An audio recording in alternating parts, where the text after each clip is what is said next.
हंसी सगीर की मक्तल में कह रही थी यही, ये बात कोई उसे जाकर बता आए, घरों में छुपना तो नामर्द की अलामत है। यजीद अगर मर्द है तो करबला चला आए। करबला नहीं आया, यजीद दमिश्क में बैठा रहा। क्यों नहीं आया? अब जवाब सुनिएगा। तीर से, तेग से, तलवार से डर लगता है। तीर से, तेग से, तलवार से डर लगता है। जा बजा बिखरी हुई लाश से डर लगता है। और इसलिए शाम से करबल में नहीं आया यजीद, उसको ज़ैनब तेरे अब्बास से डर लगता है। नारे तकबीर, नारे रिसालत, नारे गौसियत, मसलके आला हजरत हजरत अल्लामा मुफ्ती फुरकान मंजरी साहिब किबला, नारे तकबीर, जिंदाबाद। इसलिए शाम से करबल में नहीं आया यजीद, उसको ज़ैनब तेरे अब्बास से डर लगता है। अब तवज्जो दे मेरी तरफ, 1 मिनट भी मैं आपका ज़ाय नहीं करूंगा। आज जिस इस्लाम के हसीन गुलशन में हम सांसें ले रहे हैं, ये इस्लाम इतनी आसानी से हम तक नहीं पहुंचा है। इस्लाम बड़ी कुर्बानियों के बाद हम तक पहुंचा है। हमको इस इस्लाम के लिए कोई कुर्बानी देना नहीं पड़ी। हम मुसलमान, हमारे बाप मुसलमान, हमारे दादा मुसलमान, हमको सजा सजाया गुलशन मिल गया इस्लाम का। जरा तारीख उठा करके देखो, इस इस्लाम की खातिर हजरत बिलाल हबशी को गरम गरम रेत पे लिटा दिया गया, सीने पे वजनी पत्थर रख दिया गया, जिसकी वजह से उनकी जुबान बाहर निकल आती थी। कितनी परेशानी उठाई हजरत बिलाल ने इस इस्लाम की खातिर। आपकी गर्दन में रस्सी का फंदा डाल करके उमैया बिन खलफ शरीर लड़कों को मक्के के दे देता, वो आपको पहाड़ियों में लिए फिरते थे। गर्दन पर आपके निशान पड़ जाते थे रस्सी के। ऐ लोगों तवज्जो दीजिएगा, इसी इस्लाम की खातिर हजरत खुबैब को सूली पे चढ़ाया गया। इसी इस्लाम की खातिर हजरत खब्बाब को आग के जलते हुए शोलों पे लिटा दिया गया। इसी इस्लाम की खातिर हजरत अम्मार इब्ने यासिर को जलती हुई आग के अंदर डाल दिया गया। इसी इस्लाम की खातिर पैगंबर इस्लाम ने कितनी परेशानियां उठाई है। तारीख का वो बाब आपकी निगाहों के सामने रख दिया जाए तो आपकी आंखों में आंसू आ जाएंगे। जब मेरे आका तबलीग के इरादे से अपने हुजरे से बाहर तशरीफ लाए, मेरे नबी ने देखा रास्ते में कांटे बिछा दिए गए हैं, ऐसे ऐसे नुकीले कांटे। पैगंबर इस्लाम ने उन कांटों को देखा है। इरशाद फरमाते हैं, लोगों तुम मेरे रास्ते में कांटे बिछा रहे हो, मैं तुम्हारे रास्ते में फूल बिछाता रहूंगा। पैगंबर इस्लाम बाहर तशरीफ लाते हैं। एक जालिम ने ऐसा पत्थर का निशाना बांध के मारा कि नबी की मुकद्दस पेशानी पे आकर के लगा। वो नबी की मुकद्दस पेशानी जिसके बारे में मेरा इमाम कहता है, जिसके माथे शफाअत का सेहरा रहा, जिसके माथे शफाअत का सेहरा रहा, उस जबीने सआदत पे लाखों सलाम। पैगंबर इस्लाम की मुकद्दस पेशानी से खून निकल रहा है। आका अपने हुजरे में तशरीफ लाते हैं। उम्मुल मुमिनीन हजरत खदीजतुल कुबरा ने देखा, रोने लगी, चादर को पानी में भिगोया और नबी की मुकद्दस पेशानी से खून के असर को दूर किया। आज की कोई औरत होती तो कह देती, आपको क्या पड़ी है पेशानी लहू लुहान कराने की, ये कौम जहन्नम में जाना चाहती है तो जाने दीजिए। वो उम्मुल मोमिनीन है, तमाम मोमिनों की माँ है, उनका एहसान है तमाम मोमिनों पर। अर्ज करती हैं, या रसूल अल्लाह, अल्लाह आपकी मेहनतों को ज़ाय नहीं फरमाएगा। पैगंबर इस्लाम तबलीग के इरादे से हरम शरीफ में तशरीफ लाते हैं। नबी की मुबारक गर्दन में चादर का फंदा डाल दिया गया, नबी की मुकद्दस गर्दन पे चादर का निशान पड़ गया। कितनी परेशानियां उठाई पैगंबर इस्लाम ने इस इस्लाम की खातिर। आका हरम शरीफ में नमाज पढ़ रहे हैं, एक जालिम ऊंट की ओजड़ी लेकर के आया, नबी की मुकद्दस पुश्त पे ला करके उसने रख दी। हजरत फातिमा ने आकर के वो ऊंट की ओजड़ी को हटाया। कितनी परेशानियां उठाई हैं मेरे आका ने इस इस्लाम की खातिर। आका ताइफ के मैदान में तशरीफ ले गए तबलीग के लिए। अबू जहल ने पहले ही शरीर लड़कों को तैयार कर रखा था। अबू जहल कहता है, जैसे ही मोहम्मद तबलीग के लिए आए तुम चारों तरफ से पत्थरों की बारिश कर देना। मेरे आका जैसे ही तबलीग के लिए पहुंचे, चारों तरफ से पत्थरों की बारिश हो रही है। पत्थर मेरे आका के जिस्म मुबारक पे आकर के लग रहे हैं। नालैन शरीफ खून से भर गई मेरे आका की। अल्लाह अकबर। आका आका एक बाग के अंदर तशरीफ ले गए। हवा के फरिश्ते ने कहा आका मुझे इजाजत दे दो, मैं इनको पहाड़ों से टकरा के मार दूं। पानी के फरिश्ते ने कहा आका मेरी हुकूमत समंदरों पे है, बारिश पर है, मुझे इजाजत दे दो, इतनी बारिश करूं ताइफ वाले यहीं डूब के मर जाएं। हजरत जिब्राईल अलैहिस्सलाम ने कहा आका हमें इजाजत दे दो, ये ताइफ दो पहाड़ों के बीच में बस्ती आबाद है, पहाड़ मिला देता हूं यहीं पिस करके मर जाएंगे। मेरे आका इरशाद फरमाते हैं ऐ फरिश्तों मैं इस दुनिया में कहरो गजब बनकर नहीं आया हूं, मैं तो रहमतुल लिल आलमीन बन के तशरीफ लाया हूं, मैं तो सारे जहान के लिए रहमत बन के तशरीफ लाया हूं। वो हर आलम की रहमत है, किसी आलम में रह जाते ये उनकी मेहरबानी है कि ये आलम पसंद आए। बेशक नारे तकबीर, नारे रिसालत, नारे गौसियत, जिक्र इमाम हुसैन, जिक्र शोहदाए करबला, नारे तकबीर। कितनी परेशानियां उठाई पैगंबर इस्लाम ने, मक्का छोड़ा मदीने तशरीफ ले आए, फिर भी चैन से बैठने नहीं दिया। कभी जंगे बदर हो रही है, कभी जंगे उहद हो रही है, कभी जंगे खैबर हो रही है, कभी गज़बे तबूक हो रहा है। सन हिजरी 8 आई और नबी 10,000 सहाबा का लश्कर लेकर के जब मक्के में दाखिल होते हैं, जब मक्के को मेरे नबी ने फतह फरमाया, हजरत सैफुल्लाह खालिद इब्ने वलीद मेरे आका के साथ में चल रहे हैं। जुबान से निकल गया अल-यौम यौमुल मलहमा, आज का दिन बदला लेने का दिन है, आज का दिन खुरेजी करने का दिन है।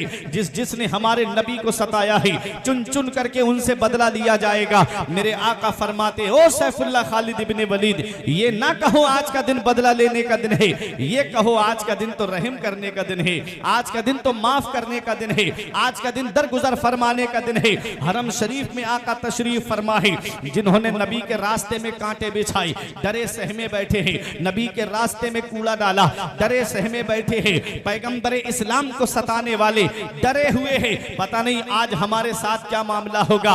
लोगों अपना परिवार सबको प्यारा होता है, अपने घर वाले सबको प्यारे होते हैं, अपने अजीज सबको प्यारे होते हैं। मेरे नबी के सगे चचा को जिसने शहीद किया वो भी निगाहों के सामने है, नबी के चचा का मुसला करने वाले वो भी निगाहों के सामने है। पैगंबर इस्लाम इरशाद फरमाते हैं तुम मेरे बारे में क्या सोचते हो? सब ने एक जुबान होकर कहा हमने आपको करीम इब्ने करीम पाया है, आप तो करीम इब्ने करीम हैं, आप तो सखी इब्ने सखी हैं। तो मेरे आका इरशाद फरमाते हैं आज मैं तुम सबसे वही कहूंगा जो मेरे भाई यूसुफ ने अपने भाइयों से कहा है, ला तसरीबा अलैकुमुल यौम, आज तुमसे कोई बदला नहीं लिया जाएगा, तुम सबके सब आजाद कर दिए गए हो, तुम सबके सब माफ कर दिए गए हो। पैगंबर इस्लाम ने सबको माफ फरमा दिया। आला हजरत अजीमुल बरकत पुकार उठे, ये वही हैं जो बख्श देते हैं, ये वही हैं जो बख्श देते हैं। जिसके रास्ते में कांटे बिछाए जाएं और वो बदला ना ले, जिसके ऊपर जुल्म किया जाए और वो बदला ना ले, जिसके परिवार को सताया जाए और वो बदला ना ले, ये मेरे नबी की शान है कि नबी के चचा को जिन्होंने शहीद किया था आका ने उन्हें माफ फरमा दिया, और सिर्फ माफ ही नहीं फरमाया है, सहाबियत का मकाम भी अता फरमाया है, सहाबियत का दर्जा भी अता फरमाया है। आला हजरत पुकार उठे, ये वही हैं जो बख्श देते हैं। कौन इन जुर्मों पे सजा ना करे, दिल को उनसे खुदा जुदा ना करे, बेकसी लूट ले खुदा ना। ये मेरे नबी की शान है। पैगंबर इस्लाम ने इस इस्लाम को पहुंचाया, कितनी परेशानियां उठाई। मेरे आका के घर में 2-2 महीने तक चूल्हा नहीं जलता था। हजरत आयशा सिद्दीका से पूछा गया अम्मी जान उस दौर में चिराग कैसे जलता था, चिराग में डालने के लिए तेल कहां से आता था? तो हजरत आयशा सिद्दीका रजी अल्लाह ताला अन्हा कहती हैं अगर उस वक्त चिराग हमारे घर में होता तो हम चिराग में तेल जलाते नहीं बल्कि उस तेल को पी जाते। अगर उस वक्त हमारे घर में चिराग में तेल डालने के लिए तेल होता तो चिराग नहीं जलाते, उसको पी जाते तेल को। ऐसा दौर गुजरा। पैगंबर इस्लाम ने गरीबी को पसंद फरमाया। मेरे अजीजों, जब ये इस्लाम फैल गया तो सहाबा ने मशवरा किया कि आका के घर में कई कई दिन तक चूल्हा नहीं जलता है, चलो कुछ नजराने लेके चलते हैं, कुछ तोहफे लेकर चलते हैं। सहाबा तोहफा लेकर के आए, मेरे नबी पर आयत करीमा नाजिल होती है, कुल ए महबूब सल्लल्लाहु अलैहि वसल्लम आप अपने उम्मतियों से कह दो ला असअलुकुम अलैहि अजरा, जो इस्लाम मैंने तुम तक पहुंचाया, जो दीन मैंने तुम तक पहुंचाया, जो शरीयत मैंने तुम तक पहुंचाई, ला असअलुकुम अलैहि अजरा, मुझे उसका बदला नहीं चाहिए, मुझे उसका मुआवजा नहीं चाहिए, मुझे उसकी कीमत नहीं चाहिए। इल्लल मवद्दता फिल कुर्बा, मुझे कुछ देना चाहते हो तो मेरे अहले बैत से मोहब्बत करो, मुझे कुछ देना चाहते हो तो मेरे घर वालों से मोहब्बत करो, मुझे कुछ देना चाहते हो तो मेरे अहले बैत से प्यार करो। अब एक इल्मी बात करने जा रहा हूं, तवज्जो देंगे आपकी भी समझ में आएगा। ये उलमा तशरीफ फरमा है, नबी ने ये नहीं फरमाया कि तुम मेरे अहले बैत से मोहब्बत करो। कुरान में मवद्दत का लफ्ज आया है। मवद्दत जानते हो किसे कहते हैं? एक है मोहब्बत और एक है मवद्दत। मोहब्बत कहते हैं मैलानुल कल्बी फी शैइही फी जातिही, और मवद्दत कहते हैं सैलानुल कल्बी फी शैइही और फी जातिही। मोहब्बत कहते हैं दिल के मैलान को। मोहब्बत किसे कहते हैं? दिल के मैलान को। दिल के मैलान को मोहब्बत कहते हैं। और मोहब्बत के और मैलान के लिए जरूरी है शय का देखना, मैलान के लिए जरूरी है शय का देखना, जात का देखना। आपने जब तक मुझे नहीं देखा आपको मुझसे मोहब्बत नहीं थी, अब आपने मुझे देख लिया, मुझसे आपको मोहब्बत हो गई। मेरे आका ने ये नहीं फरमाया कि तुम मेरे अहले बैत से मोहब्बत करना, आका फरमाते हैं तुम उनसे मवद्दत रखना। मतलब ये है कहीं ऐसा ना हो कि आने वाले वक्त में कोई ये कह दे कि हमने हुसैन को देखा नहीं है, पता नहीं हुसैन के हाथ कैसे होंगे, हमने हुसैन को देखा नहीं है, पता नहीं हुसैन चलते कैसे होंगे, हमने हुसैन को देखा नहीं है, पता नहीं हुसैन बोलते कैसे होंगे। मेरे आका फरमाते हैं तुम मेरे अहले बैत से मवद्दत करना। मवद्दत का माना है कि जिसके बगैर चैन ही ना पड़े, अहले बैत से मवद्दत रखना। इसका मतलब ये है कि 1450 साल गुजर गए, हमने हुसैन को देखा नहीं है और हुसैन का लंगर आज हर घर में पक रहा है, हुसैन को याद आज हर घर में किया जा रहा है। जिंदाबाद जिंदाबाद, बेशक बेशक। देखा नहीं है, आज भी हुसैन को हम अपनी मजलिसों में याद कर रहे हैं, अपने घरों में याद कर रहे हैं, तन्हाइयों में याद कर रहे हैं, खलबत में याद कर रहे हैं, जलवत में याद कर रहे हैं। ऐ लोगों, मोहब्बत और मवद्दत का फर्क मैंने आपको बता दिया। कुरान कहता है कि नबी ने आयत करीमा पढ़कर सुनाई, तुम मेरे अहले बैत से मवद्दत करना, तुम मेरे अहले बैत से मवद्दत रखना। मवद्दत का माना आप समझ गए, जिसके बगैर आदमी को चैन ही ना पड़े। और सुनो, मछली को पानी से मोहब्बत नहीं है, मछली को पानी से मवद्दत है। आप तो नदी के किनारे रहते हो, आप मुझसे ज्यादा अच्छा जानते हो। मछली पानी के अंदर रहती है तो जिंदा रहती है, मछली को पानी से मोहब्बत नहीं है, मवद्दत है। पानी से ज्यादा ताकतवर चीज दूध होता है। आप मछली को पकड़ कर लाओ और एक कढ़ाव के अंदर दूध रख देना और उसमें मछली को डाल देना, बताओ क्या मछली जिंदा रहेगी? मछली को अगर पानी से निकाल के दूध में छोड़ दोगे, क्या मछली जिंदा रहेगी? मर जाएगी, मछली जिंदा नहीं रहेगी। ये मछली को पानी से मोहब्बत नहीं है, पानी से मवद्दत है। पानी में रहेगी तभी जिंदा रहेगी। नबी फरमाते हैं तुम मेरे अहले बैत से मवद्दत करना। मतलब ये है कि जैसे मछली बगैर पानी के जिंदा नहीं रहती है, ऐसे ही सुन्नी अहले बैत के जिक्र के बगैर जिंदा नहीं रहता। ऐसे ही सुन्नी अहले बैत के जिक्र के बगैर जिंदा नहीं रहता है। मेरे अजीजों, कौन अहले बैत है? हम सुन्नी हैं। हम अल्हम्दुलिल्लाह, हमारे एक हाथ में सहाबा का दामन है और दूसरे हाथ में अहले बैत का दामन है। हम सुन्नी हैं, अहले सुन्नत वल जमात हैं। मेरे आका ने फरमाया मेरे अहले बैत की मिसाल नूह अलैहिस्सलाम की कश्ती की तरह है। जो इसमें बैठ गया वो पार हुआ और जो नहीं बैठा वो डूब गया, वो हिलाक हुआ। समझते रहिएगा। समझ में आ रही मेरी बात? परेशान तो नहीं हो रहे पीछे वाले? अब सुनने वाले रह गए, अब जलसा सुनने वाले रह गए ना। अभी सुनाऊंगा मैं आपको इमाम हुसैन का जिक्र। पहले अहले बैत का मकाम भी तो समझ लो, पहले अपना मसलक भी तो समझ लो। मसलक आला हजरत है क्या? सुनो, नबी फरमाते हैं मेरे अहले बैत की मिसाल नूह अलैहिस्सलाम की कश्ती की तरह है। नूह अलैहिस्सलाम की कश्ती किस चीज की थी? क्या लोहे की थी? नूह अलैहिस्सलाम की कश्ती लकड़ी की थी और कश्ती के अंदर 3 खाने बने हुए थे। उसके अंदर जो बैठ गया वही पार हुआ था। उनका सगा बेटा नहीं बैठा नूह अलैहिस्सलाम का कश्ती के अंदर, डूब गया, हिलाक हो गया। पूरा वाकया कुरान के अंदर आया है कि नूह अलैहिस्सलाम की कश्ती जब चल रही थी पानी के ऊपर, तो नूह अलैहिस्सलाम ने देखा कि उनका बेटा डूब रहा है। आवाज दिए, मेरे बेटे आजा कश्ती के अंदर बैठ जा। उसने कहा पहाड़ की ऊंची ऊंची चोटियां मुझे बचा लेंगी, आज ये पहाड़ मुझे बचा लेंगे। नूह अलैहिस्सलाम ने फरमाया बेटा आज तुझे अल्लाह के फजल के सिवा कोई नहीं बचाएगा, कश्ती के अंदर आ जाएगा तभी बचेगा। उसने कहा मैं नहीं आऊंगा। वो डूबने लगा, जब एक लहर गिरदाब में फंस गया, डूबने लगा। बाप तो बाप होता है, दिल में ख्याल आया कि मेरा बेटा डूब जाएगा। आवाज दिए, मेरे परवरदिगार मेरा बेटा डूब रहा है, इसे बचा लिया जाए। आवाज आती है या नूह इन्नहु लैसा मिन अहलिक, ऐ नूह ये तुम्हारा बेटा नहीं है। इन्नहु अमलुन गैरु सालिह, इसलिए कि इसका अमल ठीक नहीं है, इसलिए कि इसका अमल दुरुस्त नहीं है।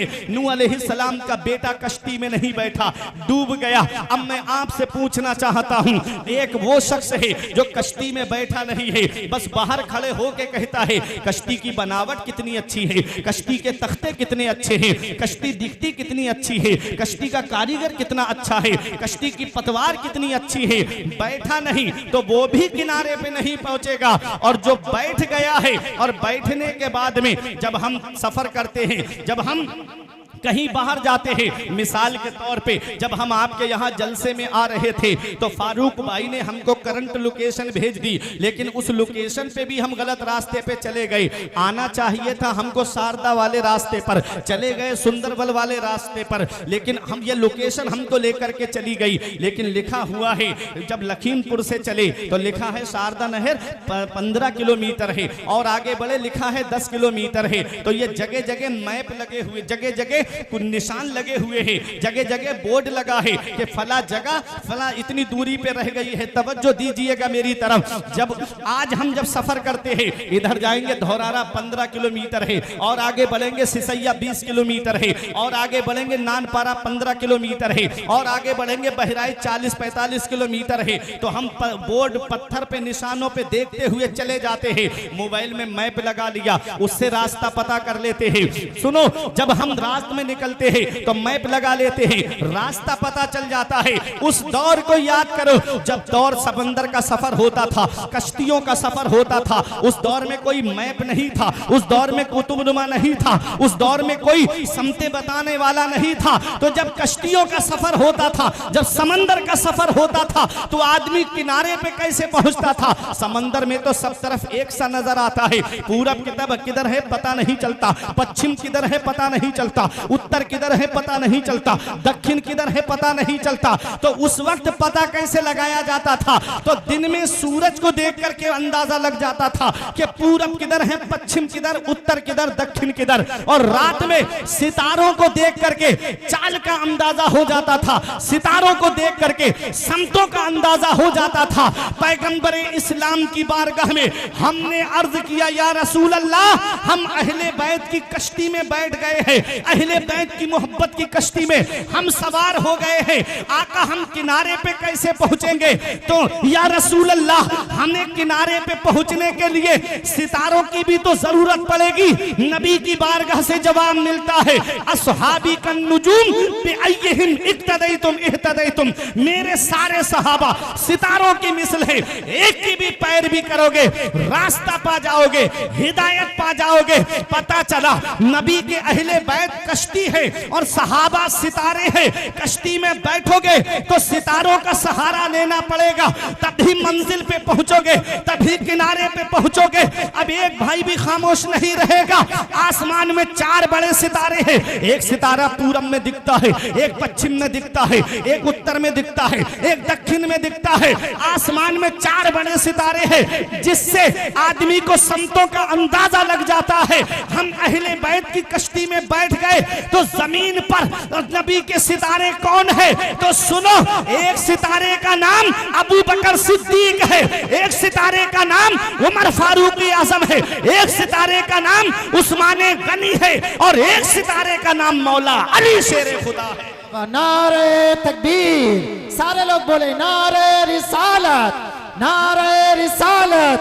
हजरत अल्लामा मुफ्ती फुरकान मंजरी साहब क़िबला, नारे तकबीर, माशाअल्लाह, बहुत खूब, जिंदाबाद जिंदाबाद। अब कौन है जो कामयाब होगा? हम अल्हम्दुलिल्लाह सहाबा से भी मोहब्बत करते हैं और अहले बैत से भी मोहब्बत करते हैं। हमारे एक हाथ में सहाबा का दामन, दूसरे हाथ में अहले बैत का दामन। अब आला हजरत का शेर सुनो, अहले सुन्नत का है बेड़ा पार असहाबे रसूल। एक फिरका वो है कि जो सिर्फ अहले बैत को मानता है, सहाबा को नहीं मानता, वो है राफजी। और एक फिरका वो है कि जो सिर्फ सहाबा को मानता है, अहले बैत को नहीं मानता है, वो है नासिबी। और एक फिरका वो है जो दोनों को नहीं मानता है, वो है खारजी। हम सहाबा को भी मानते हैं, अहले बैत को भी मानते हैं, हदीस को भी मानते हैं, कुरान को भी मानते हैं।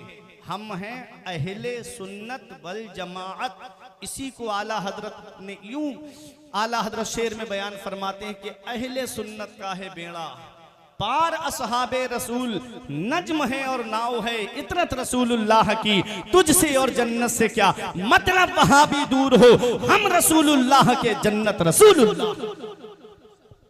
कौन अहले बैत है?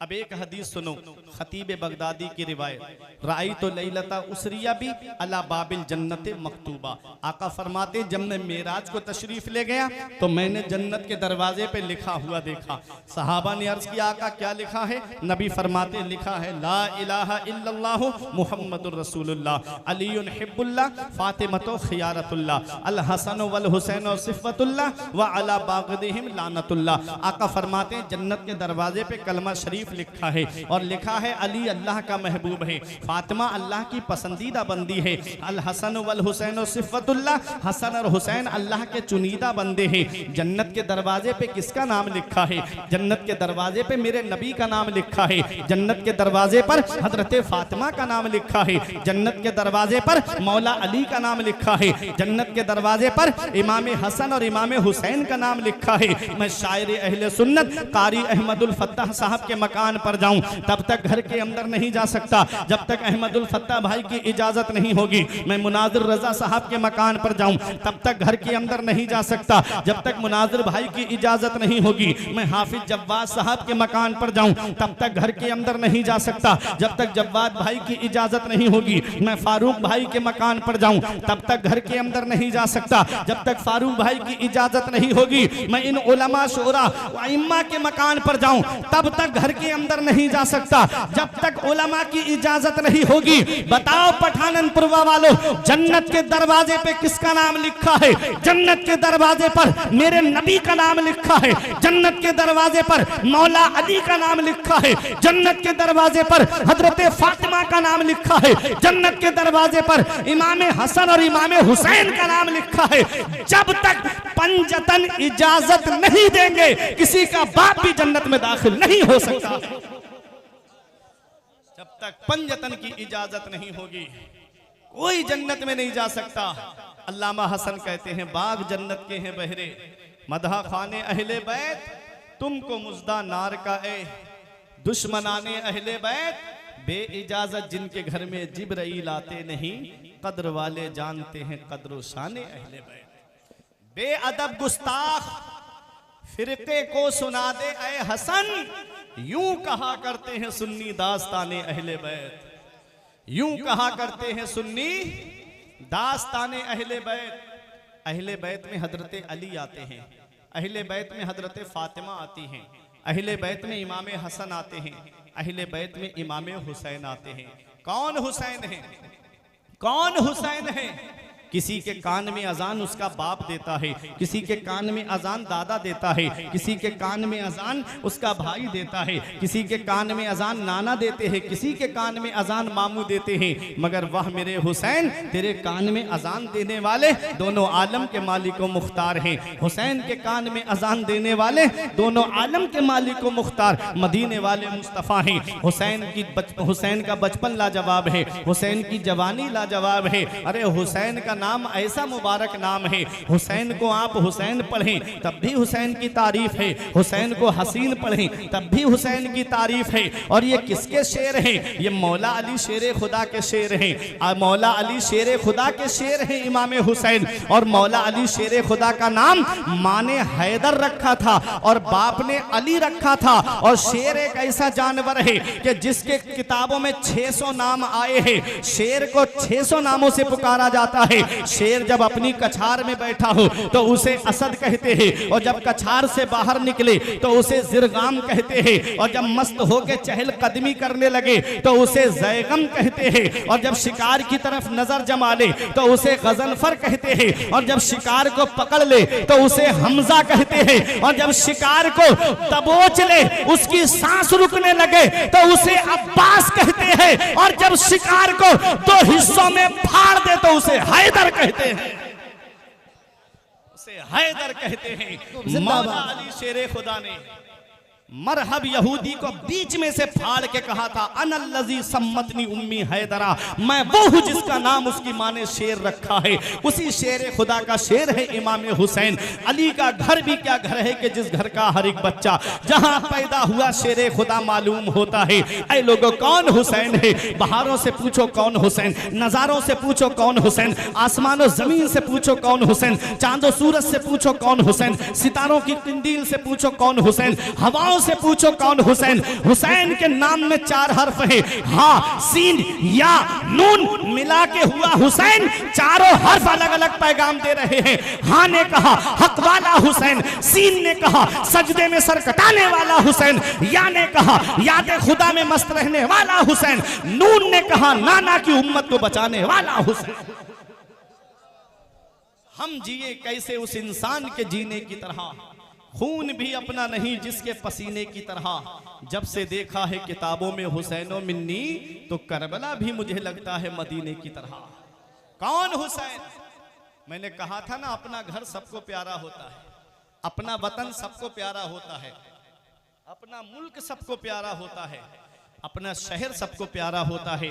आप बाहर काम करने के लिए चले जाए मुंबई वगैरह में, आपको लखीमपुर खीरी जिले का कोई आदमी मिल जाए, इधर का ना हो चाहे उस तरफ का हो, लेकिन हो लखीमपुर खीरी जिले का, तो आपके दिल को सुकून मिलता है कि मेरे जिले का आदमी है। कोई सऊदी काम करने चला जाए और उसे कोई इंडिया का आदमी मिल जाए तो दिल को सुकून मिलता है कि मेरे मुल्क का रहने वाला है। चाहे हिंदुस्तान में किसी भी कोने का हो, दिल को सुकून मिलता है कि मेरे इंडिया का है, मेरे मुल्क का है।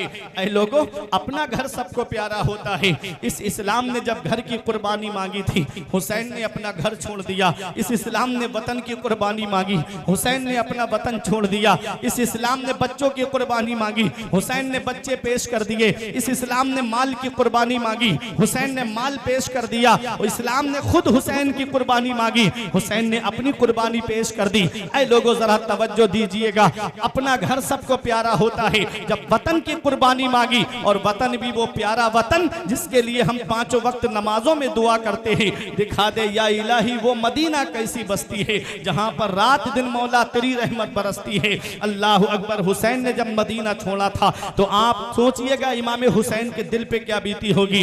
ऐ लोगों, आज 8 दिन मदीने में रहने वाला हाजी जब मदीना छोड़ता है, ये शायर अहले सुन्नत कारी अहमदुल फत्ताह साहिब किबला ने उम्रा किया है, मदीने के जलवे देखे हैं। रमजान शरीफ के महीने में हर साल उम्रा करने के लिए जाते हैं। परवरदिगार आलम हम सबको इनके सदक़े में तौफीक अता फरमाए, गुंबद खदरा के जलवों की हाजिरी हमको नसीब फरमाए। अल्लाह अकबर। देखिएगा, मदीने की बहारों के बारे में इनसे पूछिएगा, मदीने के नज़ारों के बारे में इनसे पूछिएगा। जब ये मदीने की सरजमीन को याद करते हैं तो आज भी आंखों से आंसू निकलते हैं। कबूतरों को दाना खिलाने के बारे में सोचते हैं तो आज भी आंखों से आंसू निकलते हैं। जरा तवज्जो दीजिए। कीजिएगा, 8 दिन मदीने में रहने वाला हाजी जब मदीना छोड़ता है तो आंखों से आंसू रोके नहीं रुकते हैं। कानों में जब आवाज आती है फला तारीख में जो हाजी या उम्रा करने वाले आए थे, अब मदीना छोड़ करके मक्के के लिए निकलना है, इतना सुनना होता है, आंखों से आंसू जारी हो जाते हैं, आंखों से आंसू बरसने लगते हैं।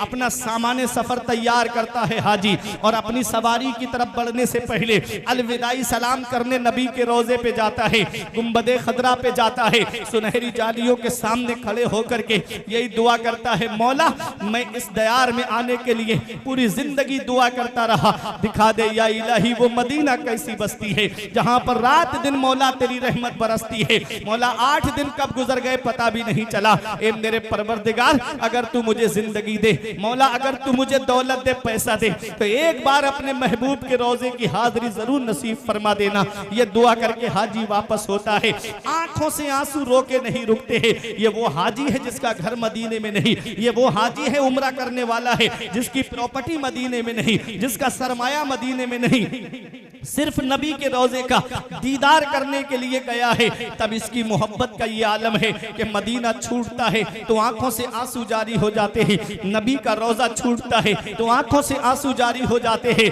गुंबदे खदरा दूर होता है नजरों से तो आंखों से आंसू जारी हो जाते हैं। अपना सामान्य सफर तैयार करता है हाजी।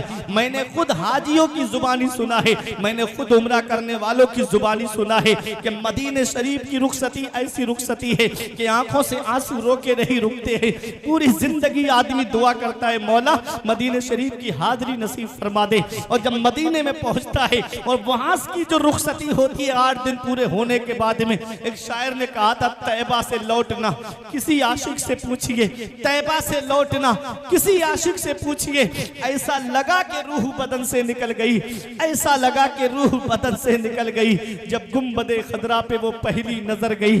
अल्लाह अकबर, गुंबदे खदरा के वो जलवे हमेशा निगाहों में रहते हैं, गुंबदे खदरा के जलवे निगाहों से कभी अलग नहीं होते हैं। जब जब गुंबदे खदरा की बात आती है तो छतरियां याद आने लगती है मस्जिद नबवी की, गुंबदे खदरा याद आने लगता है। अल्लाह अकबर, ये 8 दिन मदीने में रहने वाला हाजी है, उम्रा करने वाला है। जब मदीना छोड़ता है तो आंखों से आंसू रोके नहीं रुकते हैं। तो जरा दिल पे हाथ रख के बताओ पठाननपुरवा वालों, वो हुसैन जिसने बचपन मदीने में गुजारा, वो हुसैन जिसने जवानी मदीने में गुजारी, वो हुसैन जिसने 56 साल की उम्र मदीने में गुजारी, जिस नाना का रोजा मदीने में है, माँ की तुरबत मदीने में है, भाई की तुरबत मदीने में है, मामुओं की तुरबत मदीने में है। अल्लाह अकबर, जो मस्जिद नबवी की गलियों में, मस्जिद नबवी में टहलता रहा, जो मस्जिद नबवी में फजर जोहर असर मगरिब इशा पढ़ता रहा, जो मस्जिद नबवी में नाना जान की आगोश में बैठा रहा। अल्लाह अकबर, उस हुसैन से जब मदीना छूटा होगा कैसी बीतती होगी आका हुसैन के दिल पर। हुसैन से नाना का रोजा छूट रहा है, कैसा लग रहा होगा आका इमाम हुसैन को। हुसैन मदीने शरीफ से बाहर निकलते हैं, हजरत जैनब ने कहा, भाई क्या देख रहे हो मुड़ मुड़ के मदीने की तरफ? तो मेरा इमाम जवाब देता है कि बहन जैनब, जिसे दुनिया में कहीं चैन नहीं मिलता, जिसे दुनिया में कहीं सुकून नहीं मिलता, जिसे दुनिया में कहीं राहत नहीं मिलती, जिसे दुनिया में कहीं आराम नहीं मिलता, उसे चैन हमारे नाना के मदीने में मिलता है, उसे सुकून हमारे नाना के मदीने में मिलता है, उसे आराम हमारे नाना के मदीने में मिलता है। आज वही मदीना हुसैन से छूट रहा है, वो मदीना जो कौनैन का ताज है, जिसका दीदार मोमिन की मेराज है। जिंदगी में खुदा हर मुसलमान को वो मदीना दिखा दे तो क्या बात है।